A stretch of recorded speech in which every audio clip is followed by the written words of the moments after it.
scientists have a new theory to explain a strange consistency seen in planetary systems around other stars.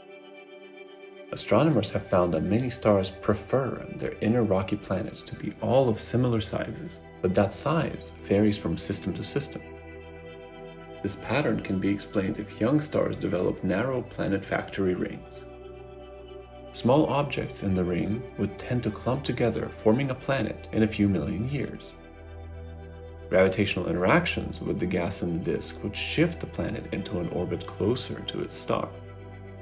This makes room for more planets to form one after another while the ring persists.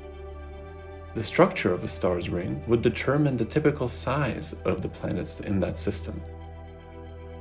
Sparser rings would tend to form smaller worlds, while denser rings would make super-Earths.